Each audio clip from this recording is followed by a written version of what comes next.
বন্ধুগণ আমার, সেই কবরের আযাব থেকে মুক্তির উপায় কি?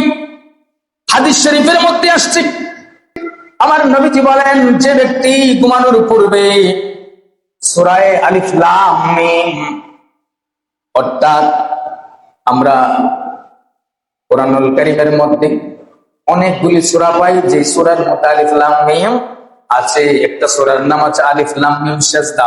আলিফ লাম মিম সাজদা, ওই একটা সূরা যদি কেউ তেলাওয়াত করে ঘুমানোর পূর্বে, রাতে ঘুমানোর পূর্বে ওই সূরা যদি তেলাওয়াত করে, অথবা সূরা মুলক ও তাবারাকাল মুলক কেউ যদি সূরা মুলক তেলাওয়াত করে, নবীজি বলেন ক্বাবলান নাওমা নাজা মান আযাবাল কবরি, ওই ব্যক্তি যদি সূরা আলিফ লাম মিম সাজদা অথবা সূরা মুলক তেলাওয়াত করে ঘুমায়া যায়, আর ঘুমানোর পরে এইভাবে যদি সে ধারাবাহিক আমল করতে থাকে, আমি নবীজি কথা দিলাম ওই ব্যক্তির জন্য ওয়াকাফাতানিল কবরি, আমার আল্লাহ কবরের আযাব থেকে এবং শয়তানের ফিতনা থেকে কবরে তাকে বাঁচায় দিবে।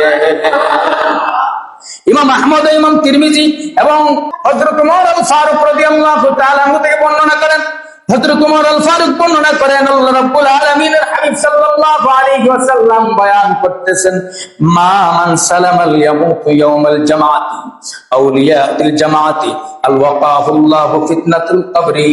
আল্লাহ রাব্বুল আলামিনের হাবিব সাল্লাল্লাহু আলাইহি ওয়াসাল্লাম বয়ান করতেছেন, কোন মুসলমান যদি জুমার দিন কিংবা জুমার রাতে মৃত্যুবরণ করে, জুমার দিন অথবা জুমার রাতে যদি মৃত্যুবরণ করে, ওই ব্যক্তির কবরের আযাব থেকে আমার আল্লাহ রাব্বুল আলামিন মুক্তি দান করবেন, যদি সে ঈমানদার হয়।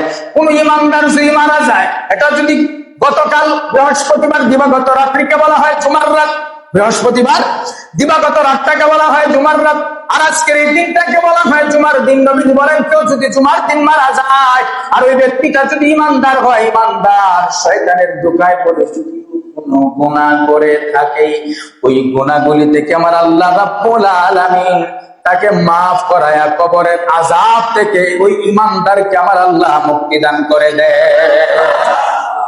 ইমাম মুসলিম রাহমাতুল্লাহি আলাইহি হযরত আবু হুরায়রা রাদিয়াল্লাহু তাআলা থেকে বর্ণনা করেন, আল্লাহ রাব্বুল আলামিনের হাবিব সাল্লাল্লাহু আলাইহি ওয়াসাল্লাম ইরশাদ করেন, ইন্না হাযাল কুবুরি মামনুআতিন আলা আহলিহা সালামু ওয়া আন্নাল্লাহা ইয়ানুহা ওয়া সালাসাতি আলাইয়া।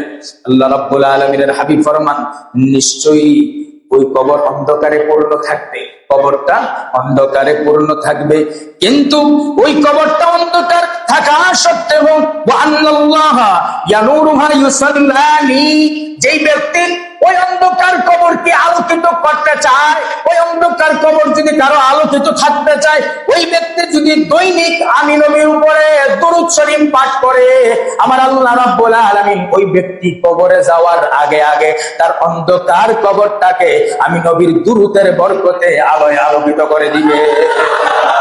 নবীর উপর বেশি বেশি করে দরুদ পড়ার দরকার আছে না নাই? নবী বলেন, যে যত বেশি দরুদ পড়বে হাসরের ময়দানে আমি নবীর তত কাছে ওই ব্যক্তি থাকবে। বন্ধুগণ আমার, ইমাম দায়লামি রাহমাতুল্লাহ আলাইহি হযরত ইবনে আব্বাস থেকে একটা হাদিস বর্ণনা করেন, আল্লাহ রাব্বুল আলামিনের হাবিব সাল্লাল্লাহু আলাইহি ওয়াসাল্লাম ইরশাদ করেন, ইযা মাতাল উলামাউ সুরাল্লাহি আল-উলামাউ في قبره يؤنس الى يوم القيامه ويدرى عنه هذا الموت। আল্লাহ রাব্বুল আলামিনের হাবিব সাল্লাল্লাহু আলাইহি ওয়াসাল্লাম বলেন, যদি কোনো আলেম দিন ইন্তেকাল করে, কোনো আলেম ইন্তেকাল করে, বাতিল আলেম নয়, হক পন্থী আলেম হতে হবে। হক কি সূরা কন্যা, হক আলেম যদি ইন্তেকাল করে, যেই ব্যক্তির কাছে আল্লাহর রাসূল আছে, যেই ব্যক্তি নবীজি বলেছেন মানা আলাইহি ওয়া আসহাবি, আমার দল আমার সাহাবায়ের দল, ওইটা নবীর সাহাবী এবং নবীর দলের ভিতরে অন্তর্ভুক্ত যদি ওই আলেম হয়, হকপন্থী আলেম যদি হয়, আল্লাহ রাব্বুল আলামিনের হাবিব বলেন, যদি ওই আলেম দিন ইন্তেকাল করেন, তখন আল্লাহ রাব্বুল আলামিন তার জ্ঞানকে একটা আকৃতি ধারণ করাবেন। সুবহানাল্লাহ, আলেমের জ্ঞানকে একটা আকৃতি ধারণ করাবেন, ওই আকৃতিটা কিয়ামত পর্যন্ত তার পাশে থাকবে। সুবহানাল্লাহ বলেন, ওই জ্ঞান একটা আকৃতি ধারণ করে ওই আলেমের কিয়ামত পর্যন্ত তার পাশে থাকবে। যখন কবরের মধ্যে কোন ধরনের আযাব আসবে, সেই জ্ঞানটা হারিয়ে যাবে, আমি তার বন্ধু আছি। সুবহানাল্লাহ। হাসরের ময়দানে ওই জ্ঞান ওই আলেমের সাথে থাকবে। ওই আলেম কবরের ভিতরে তার ওই জ্ঞানকে যে আকৃতি ধারণ করা হলো ওই আকৃতিটাকে জিজ্ঞাসা করবে, তুমি কে, তোমার পরিচয় কি? ওই সময় তার জ্ঞান বলবে, আমি হলাম তোমার জ্ঞান, তোমার এলেম। যে এলেম তুমি দুনিয়ার মধ্যে অর্জন করেছো, তুমি কবরে আসার পরে ওই এলেমটা আমার আল্লাহ পিতা যেতে দেয় নাই। তোমার এলেমটাকে আমাকে আল্লাহ রাব্বুল আলামিন একটা আকৃতি দান করিয়েছেন। ওই আকৃতি হিসাবে আমি তোমার সাথে বন্ধু হিসাবে কিয়ামত পর্যন্ত পাশে থাকবো। সুবহানাল্লাহ। এমনকি হাসরের ময়দানে তোমার জন্য, ইয়াউমুল কিয়ামতি, হাসরের ময়দানে তোমার জন্য আমি আল্লাহর দরবারে সুপারিশ করব, এবং সুপারিশ করে তোমাকে আমি জ্ঞান, আমি এলেম তোমাকে জান্নাত পর্যন্ত পৌঁছায় দেব। একজন হাফিজ কোরআন হাসরের ময়দানে 10 জন জাহান্নামীকে জান্নাতে নিয়ে যাবে। আর জোরে বল না। একজন আলেম হাসরের ময়দানে 10 জন জাহান্নামীকে সুপারিশ করে জান্নাতে নিয়ে যাবে। সন্তানকে হাফেজ বানানোর দরকার আছে না নাই? আলেম বানানোর দরকার আছে না নাই? কোন ব্যক্তিকে জান্নাতে নেবে? একজন হাফেজ কোন ব্যক্তিকে জান্নাতে নেবে? যে ব্যক্তির উপর জাহান্নাম ওয়াজিব হয়ে গেছে, যার উপর জাহান্নাম ওয়াজিব হয়ে গেছে, ওই ওয়াজিবকৃত ব্যক্তিকে সুপারিশ করে আপনার হাফেজ কোরআন সন্তানটা জান্নাতে নিয়ে যাবে। সুবহানাল্লাহ। আলেম দ্বীন সুপারিশ করে জান্নাতে নিয়ে যাবে। এই জন্য সন্তানকে হাফেজ বানান, আলেম বানান, আল্লাহ রাসূলের পথে রাখেন, আহলে বায়াতের পথে রাখেন, সাহাবায়ে কেরামের পথে রাখেন, আউলিয়া কেরামের পথে রাখেন। হক পথে যদি থেকে যায়, কাল হাসরের ময়দানে বিনা হিসাবে জান্নাতে সেও যাবে, আপনাকেও নিয়ে যাবে। বন্ধুগণ আমার, হযরত জাফর সাদিক রাদিয়াল্লাহু তাআলা আনহু, তিনি তার পিতা থেকে, তার পিতা তার দাদা থেকে এইভাবে বর্ণনা করেন। আল্লাহর হাবিব সাল্লাল্লাহু আলাইহি ওয়াসাল্লাম ইরশাদ করেন, কোন ব্যক্তি যদি মুসলমান ভাইকে আনন্দিত করে, খুশি করে, যে কোনো কিছুর মাধ্যমে হোক, এক মুসলমান আরেক মুসলমান খাবারের মাধ্যমে হোক, অর্থ দিয়া হোক, কথা দিয়া হোক, বার্তা দিয়া হোক, ব্যবহার দিয়া হোক, যে কোনো কিছু দিয়া হোক, যদি আনন্দিত করে, খুশি করে আল্লাহর জন্য, তার জন্য কোন মুসলমান আরেক মুসলমান ভাইকে যদি আনন্দিত করে, খুশি করে, আল্লাহরে খুশি করার জন্য যদি এই কাজটা করে, আল্লাহ রাব্বুল আলামিনের হাবিব সাল্লাল্লাহু আলাইহি ওয়াসাল্লাম ফরমান, যখন কোন মুসলমান আল্লাহর জন্য আরেক মুসলমান ভাইকে খুশি করে কোন কিছুর দ্বারা, ওই সময় ওই খুশি থেকে, ওই আনন্দ থেকে আমার আল্লাহ রাব্বুল আলামিন একজন ফেরেশতা বানায়া দেয়।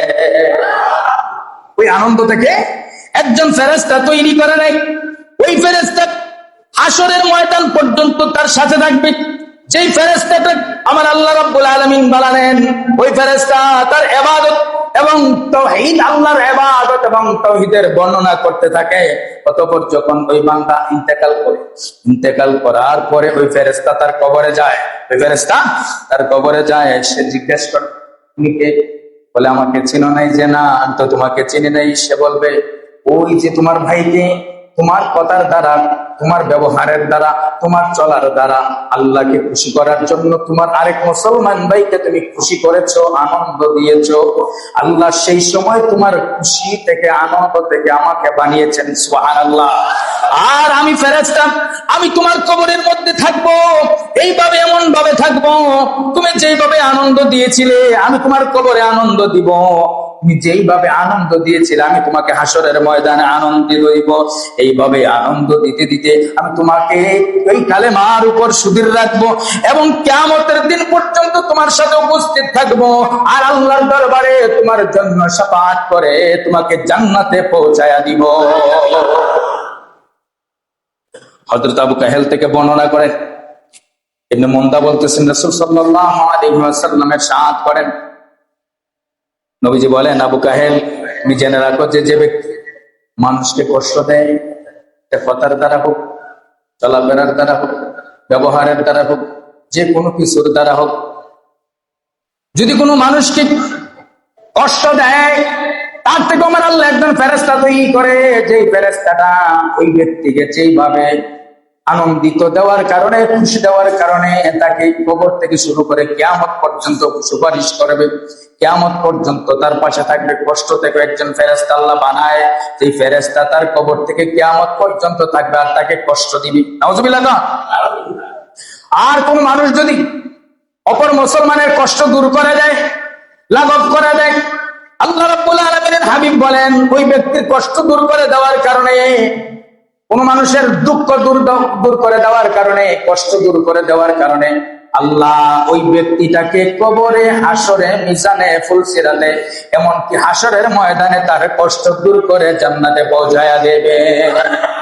কষ্ট দূর করে।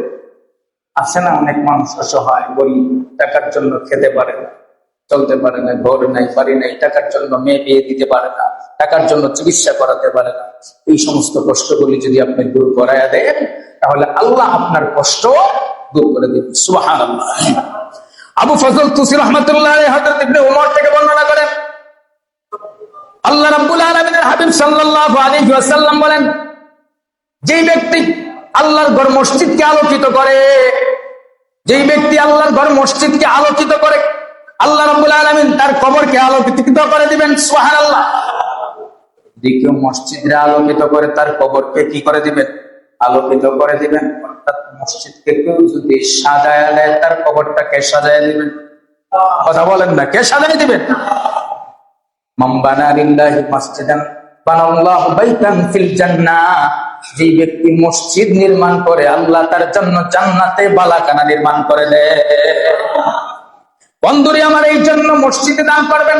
মসজিদের সৌন্দর্য বাড়ানোর জন্য আপনার সামর্থ্য অনুযায়ী আল্লাহর রাস্তায় দান করবেন। যদি আপনি ওই নিয়ত করে দান করেন, লোকে কথা নয়, মানুষকে দেখানোর জন্য নয়, আল্লাহকে খুশি করার জন্য দান করেন।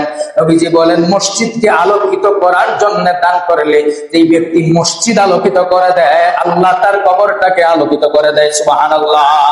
যেই ব্যক্তি মসজিদকে সুগন্ধি দ্বারা ওই মসজিদকে সুগন্ধিময় করে দেয়, আল্লাহ তার কবরটাকে সুগন্ধি দ্বারা সুগন্ধময় করে দেয়। সুবহানাল্লাহ।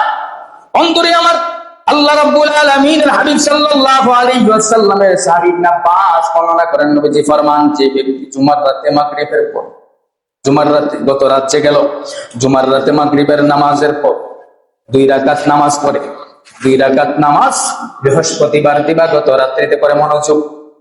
যেই ব্যক্তি বৃহস্পতিবার দিবাগত রাত, জুমার রাত, ওই জুমার রাত্রিতে যেই ব্যক্তি 2 রাকাত নফল নামাজ পড়ে, আর প্রথম রাকাতে সূরা ফাতিহা পড়ার পর 15 বার সূরা জিলজাল পাঠ করে এবং দ্বিতীয় রাকাতে আবার সূরা ইখলাস পাঠ করে, এইভাবে 2 রাকাত নফল নামাজ আদায় করে বৃহস্পতিবার দিবাগত রাত, জুমার রাত।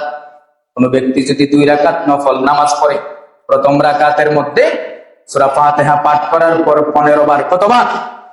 সূরা বলেন না, কতবার? 15 বার সূরা জিলজাল পাঠ করে, ইযা যুলজিলাতিল আরদু জিলজালাহা, ওই সূরাটি যদি 15 বার পাঠ করে, আর দ্বিতীয়বার সূরা ফাতিহার পর যদি 15 বার সূরা ইখলাস পাঠ করে, কোন ব্যক্তি যদি এই আমলটা করে, এই আমলটা করার কারণে আল্লাহ রাব্বুল আলামিন ওই ব্যক্তি যেই দিন মৃত্যুবরণ করবে, তার মৃত্যুবরণের সময় আমার আল্লাহ এমন ভাবে সাহায্য করবেন, তার মৃত্যুটা সহজ হয়ে যাবে। শুধু সহজ হয়ে যাবে তাই না, আমার আল্লাহ রাব্বুল আলামিন কোন ব্যক্তি একাধারে মৃত্যু পর্যন্ত এই আমল করার কারণে তার কবরের আযাবকে আমার আল্লাহ দূর করে দিবেন।